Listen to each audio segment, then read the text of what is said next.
জুলাই আগস্টে শেখ হাসিনা বিরোধী আন্দোলনে অসংখ্য নারী নেমেছিলেন রাস্তায়। ঢাকা বিশ্ববিদ্যালয়ের রাজু ভাস্কর্য হয়ে উঠেছিল আন্দোলনকারীদের প্রাণকেন্দ্র। তবে ৯ মাস বাদে সেই রাজু ভাস্কর্য প্রাঙ্গণে হাত বেঁধে ফাঁসিতে ঝোলানো নারীর প্রতিকৃতিতে চলল প্রকাশ্যে জুতাপেটা। অদূরে সোহরাওয়ার্দী উদ্যানে হেফাজতের সমাবেশ থেকে এলো নারীর অধিকারের বিরুদ্ধে ভয়াবহ হুঙ্কার। নারী সংস্কার কমিশনের সদস্যদের অশালীন ভাষায় আক্রমণ করা হলো। সেই সমাবেশে যখন নারীদের চরম অপমান করা হচ্ছিল, তখন তাতে সংহতি জানিয়ে কিংস পার্টি হিসেবে পরিচিত এনসিপি নেতারা রেখেছেন বক্তব্য। নারীকে অপমানের ভাষা যত তীব্র হচ্ছিল, ততই হাততালির জোর বাড়ছিল এনসিপি নেতাদের। প্রশ্ন উঠেছে, তাহলে কি এনসিপি নারী বিদ্বেষী? নারীর প্রতি এমন প্রচন্ড অবমাননা দেশের কোন ভবিষ্যতের ইঙ্গিত দিচ্ছে? অন্তর্বর্তী সরকারের ঘনিষ্ঠ সমর্থকদের নারী প্রশ্নে এমন অসহিংসতা কোন নতুন বন্দোবস্ত তৈরি করতে যাচ্ছে? চলুন যাওয়া যাক বিশ্লেষণে। অন্তর্বর্তী সরকার ক্ষমতা নেওয়ার ৪ মাসের মাথায় গত ১৮ নভেম্বরে গঠন করে নারী সংস্কার কমিশন। নারী পক্ষের প্রতিষ্ঠাতা সদস্য ও মানবাধিকার কর্মী শিরিন পারভীন হককে প্রধান করে ১০ সদস্যের এই সংস্কার কমিশন গঠন করা হয়। ১৯ এপ্রিল বাংলাদেশের প্রধান উপদেষ্টা ডক্টর মোহাম্মদ ইউনূসের কাছে প্রতিবেদন দেয় কমিশন। ওই প্রতিবেদনে ১৫টি বিষয়ে সংস্কার প্রস্তাব দেওয়া হয়েছে, যার মাধ্যমে বিয়ে বিচ্ছেদ, সন্তানের গার্ডিয়ানশিপ ও উত্তরাধিকার সংক্রান্ত বিষয়ে ন্যায় বিচার ও সমতার ভিত্তিতে সব ধর্মীয় সম্প্রদায়ের জন্য ঐচ্ছিকভাবে প্রযোজ্য হবে। কমিশনের সুপারিশ ঘেঁটে আমরা দেখেছি, কমিশন বর্তমান অন্তর্বর্তী সরকারের সময় হিন্দু ব্যক্তিগত আইন সংস্কার পরামর্শ দিয়েছে। আবার পরের সরকারের সময় মুসলিম পারিবারিক আইন ও মুসলিম বিবাহ আইন এবং বিশেষ বিবাহ আইন সংস্কারের পক্ষে মত দিয়েছে কমিশন। খ্রিস্টান ব্যক্তিগত আইন ও উত্তরাধিকার আইনও পরের সরকারের সময়ে সংস্কার করতে বলা হয়েছে ওই প্রতিবেদনে। পাশাপাশি কমিশন উত্তরাধিকার আইন সংস্কার করে সম্পত্তিতে নারীর সমান উত্তরাধিকার নিশ্চিত করার পক্ষে। মালয়েশিয়া ও তুরস্কের উদাহরণ টেনে তারা বলেছেন, বাংলাদেশেও বিয়ে বিচ্ছেদের ক্ষেত্রে বৈবাহিক সম্পত্তিতে নারী পুরুষের আধা-আধি ভাগ নিশ্চিত করতে হবে। তবে কমিশন প্রতিবেদন জমা দেওয়ার পরপরই এর তীব্র বিরোধিতায় ঝাঁপিয়ে পড়েন অন্তর্বর্তী সরকারের সমর্থক হিসেবে পরিচিত ইসলামপন্থী দলগুলো। তৎপর হয় হেফাজতে ইসলামও। তাদের অভিযোগ, উত্তরাধিকার সম্পত্তিতে নারীর সমান অধিকার, বহুবিবাহ বন্ধের প্রস্তাব, যৌনকর্মীদের শ্রমিক হিসেবে স্বীকৃতি, বিভিন্ন বিষয়ে নারী পুরুষ সমান অধিকার দেওয়ার মতো প্রস্তাবগুলো ইসলাম বিরোধী। হেফাজতে ইসলামের যুগ্ম মহাসচিব মামুনুল হক বিবিসি বাংলাকে জানান, ইসলাম বিরোধী হওয়ার কারণে তারা কমিশনের বাতিল চান। ওই দাবিসহ মোট ৪টি দাবিতে ৩রা মে সোহরাওয়ার্দী উদ্যানে মহাসমাবেশ করে হেফাজতে ইসলাম। আর সেখানেই তীব্র বিষোদগার দেখা গেছে কমিশনের নারী সদস্যদের প্রতি। সবকিছুর সীমা ছাড়িয়ে তারা নারী কমিশনের সদস্যদের অশ্রাব্য ভাষায় গালিগালাজ করেন। সমাবেশে হেফাজতের আমির মাওলানা শাহ মহিবুল্লাহ বাবুনগরী কোরআন সুন্নাহ বিরোধী কোনো আইন না মানার পরিষ্কার ঘোষণা দেন। নারী সংস্কার কমিশন ভেঙে দিয়ে পুনর্গঠনের দাবি জানান তিনি।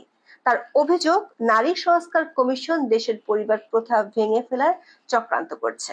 দর্শক, সমাবেশে বিভিন্ন বক্তা তীব্র বিষোদগার করেন কমিশনের সদস্য ও রিপোর্ট নিয়ে। এমনকি নারী কমিশনের নামে যৌনকর্মীদের নিয়ে কমিশন গঠনের মতো বক্তব্য বেরিয়েছে তাদের মুখ থেকে।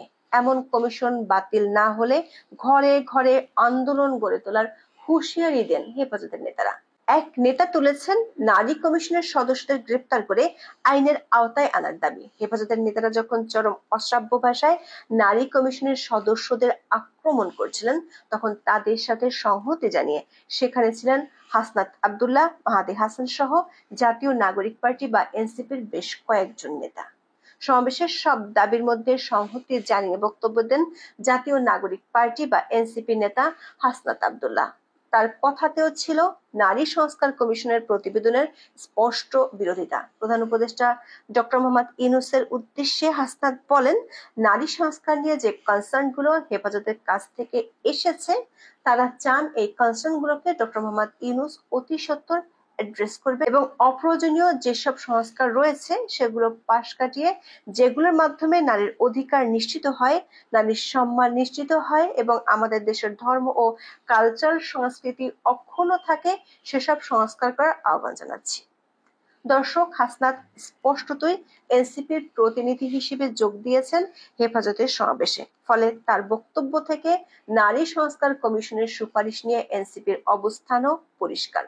তারা হেফাজতের দাবি আমলে নেয়ার দাবি তোলায় স্পষ্ট হয়েছে হেফাজত নেতাদের বক্তব্যের সঙ্গে একমত এনসিপি। প্রশ্ন হচ্ছে, কিংস পার্টি হিসেবে পরিচিতি পাওয়া এনসিপির অবস্থান কি ডক্টর ইউনূস সরকারের অবস্থান? সংস্কার কমিশনের রিপোর্টের সুপারিশ নিয়ে জটিলতা এড়ানোর সুযোগ তৈরি করতেই কি সহযোগিতার হাত বাড়িয়ে দিয়েছে হেফাজত ও এনসিপি? নারী প্রশ্নে এর আগে এনসিপির এক শীর্ষ নারী নেতার ধরি মাছ না ছুঁই পানির মতো বক্তব্য ভাইরাল হয়েছিল সামাজিক যোগাযোগ মাধ্যমে। তবে এবার দলের আরেক নেতা কোনো রাগঢাক না রেখে সোজা সাপটা জানিয়ে দিলেন তাদের অবস্থান। আমরা দেখতে পাচ্ছি জুলাই আন্দোলনে অসংখ্য নারী রাস্তায় নামলেও এখন এনসিপির সুর মিলে যাচ্ছে হেফাজতের সঙ্গে। হেফাজতের নেতারা যখন নারীদের উদ্দেশ্যে চরম অপমানজনক শব্দ উচ্চারণ করছিল, যে শব্দগুলো কোনো শিক্ষিত সভ্য মানুষের পক্ষে উচ্চারণ করা সম্ভব নয়, তখন তাদের পাশে দাঁড়িয়ে মাথা নাড়ছিলেন এনসিপি নেতা মাহাদী হাসান। দর্শক, এনসিপিতেও নারী নেতৃত্ব আছে, তারাও কি তাদের দলের ওই নেতাদের অবস্থানের সাথে একমত? যদি একমত না হয়, তাহলে এসব নেতাদের বিরুদ্ধে কি দলীয় ভাবে কোনো অবস্থান নেওয়া হবে? নারী সংস্কার কমিশনের 10 সদস্যের মধ্যে একজন শিক্ষার্থী প্রতিনিধিও আছেন, যিনি জুলাই আন্দোলনের সাথে সম্পৃক্ত ছিলেন। তার বিরুদ্ধে এমন অবমাননাকর মন্তব্য এনসিপির সদস্য কিভাবে দেখেন, সেই প্রশ্ন তো তোলাই যায়। দর্শক, হেফাজতের সমাবেশ চলার সময় রাজু ভাস্কর্যে ফাঁসিতে ঝুলিয়ে রাখা এক নারীর প্রতিকৃতিতে পাশবিক উল্লাস নিয়ে জুতা পেটার ভিডিও ছড়িয়ে পড়েছে সামাজিক যোগাযোগ মাধ্যমে। এতে নতুন করে প্রশ্ন উঠেছে নারীর প্রতি দৃষ্টিভঙ্গি ও নারী নিরাপত্তা নিয়ে। ঢাকা বিশ্ববিদ্যালয়ের মতো এলাকায় এমন দৃশ্যে বিব্রত এবং হতবম্ব সরকার সমর্থক অনেক নারীও। তাদের হতাশা যন্ত্রণা ফুটে উঠেছে বিভিন্ন ফেসবুক পোস্টে।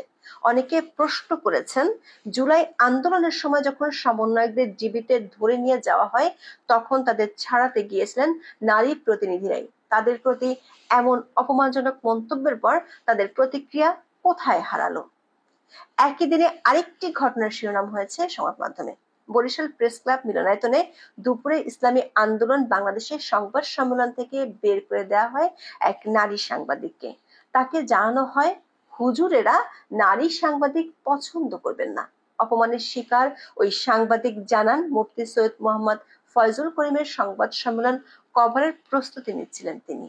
এই সময় হুজুরের অনুসারীরা এসে বললেন, আপনি একজন নারী, আমাদের এখানে নারী সাংবাদিক গ্রহণযোগ্য নয়, আপনি বেরিয়ে যান। দর্শক, নারীর প্রতি সহিংসতা ও নিপীড়নের অসংখ্য ঘটনা ঘটে চলেছে বর্তমান অন্তর্বর্তী সরকারের সময়। ঢাকা বিশ্ববিদ্যালয়ে প্রকাশ্য হয়রানিতে জড়িত এক ব্যক্তি আটক হওয়ার পর শাহবাগ থানায় মব সন্ত্রাস ঘটতেও দেখা গেছে। ওই ব্যক্তি পরদিন জামিনে মুক্তি পাওয়ার পর তাকে ফুলের মালা দিয়ে বরণের দৃশ্যও দেখা গেছে। ওই ঘটনায় অভিযুক্ত কাউকে শাস্তি দেওয়া তো দূরের কথা, অভিযোগকারী ছাত্রীকে চাপ দিয়ে মামলা প্রত্যাহারের অভিযোগও পাওয়া গেছে। রাজধানীতে পথে ঘাটে নারী হয়রানি এখন অনেকটা স্বাভাবিক ঘটনায় পরিণত হয়েছে।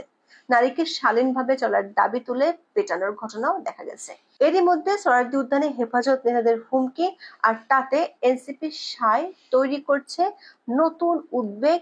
এটাই কি নারীদের জন্য আগামী নতুন বন্দোবস্ত, সেই প্রশ্ন তুলেছে অনেকেই। আজ এ পর্যন্ত। সবাই ভালো থাকুন, সুস্থ থাকুন, নিরাপদে থাকুন। দেখা হবে আগামী পর্বে।